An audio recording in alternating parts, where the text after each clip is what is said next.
Hey Robert, this will be the intro.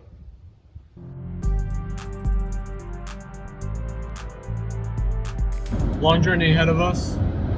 About, well, we can only go around 55. This will take 24 hours. 24 hours probably. So we're not going all the way in one shot. We're going to be stopping up in Ohio for the night. We're in a place to stay there. We're going to check a couple things while we're there. So we're running with dual catch cans. We're going to see what we get in those. A ton of oil. Yeah, we did already stop once and have to empty them. We found we can only go about 150 miles between stops before it really starts to fill up. It's actually, interestingly, the PCV is not where most of the oil is coming out. Most of it's coming out the crankcase. Other than that, yeah, we're just going to be driving up as fast as we can with a car that doesn't run the best, but I think we're going to make it. Got the catch can off. This is the Shitty or eBay catch can. Definitely want to go with the Amazon catch can. You can see that we don't have a lot in this. But I don't know if you can see the consistency of this oil. It's essentially water. And the reason for that is that cylinder with the compression leak is really just spraying fuel into the oil. Really to prevent more fuel blow-by into the intake valve. We are going to retrofit this one with a little bit better catching mechanism. Brought to you by Scotch-Brite. I'll show you on the other one. We have a double catch can setup. I don't think we filmed this in the last video. Notice that this one doesn't have any baffling in it. And so we did put the Brillo pad Scotch-Brite thing in earlier, and it catches much more oil. Now I don't know if that's just because most of the force is going down and then up right out here. So this is really pushing a lot of gasoline up. And that's why it's catching most of it before it goes back into throttle body. Whereas this isn't really catching much more, but it is catching some. So hopefully it'll catch more with this. We've taken the crankcase vent off, and you can see how much more oil's in this than the other one. And you can kind of see the consistency of the oil too. Thanks Pennzoil for having the cheapest. We'll probably need to go through almost all of this to get to Michigan and back. That's assuming that the car makes it. But what we really wanted to show you is in this magic box.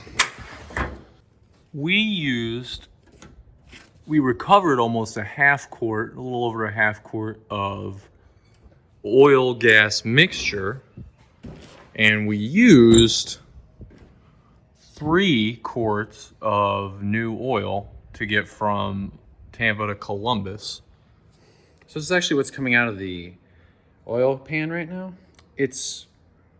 You're doing an oil change. I'm doing an oil change, right? And so I stuck my finger in just to kind of see if it was the same consistency as what's coming out of the catch can. It's a little bit better. Like it feels watery, but it's probably because it's heavier at the bottom. Better consistency, right? It's better consistency than what was at the top, which was. You gotten any foam out? Not yet. We're gonna see what it does. Let's show the engine oil dipstick there too. You can see it's not the light reflecting off the metal, everyone. That is foam. I promise it's not the other thing that would look like that. Right. You know what I'm saying? You guys have seen what that is. A yeast infection. Well, that's what it looks like. So yeah, that's the oil breakdown for however many miles that is. So I know it's the moment that YouTube has been waiting for. It's the cheap catch can showdown. And I mentioned already that Amazon was the winner, but we're going to talk about why. It's bigger, less money, and it doesn't have this stupid hole at the bottom that leaks.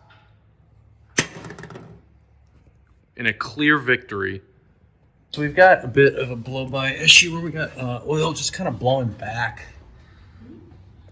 You can see some of it right on here on the lip, kind of coming down in a couple spots, dripping right back here a little bit, a little oil there. So We're not exactly sure where that's leaking from.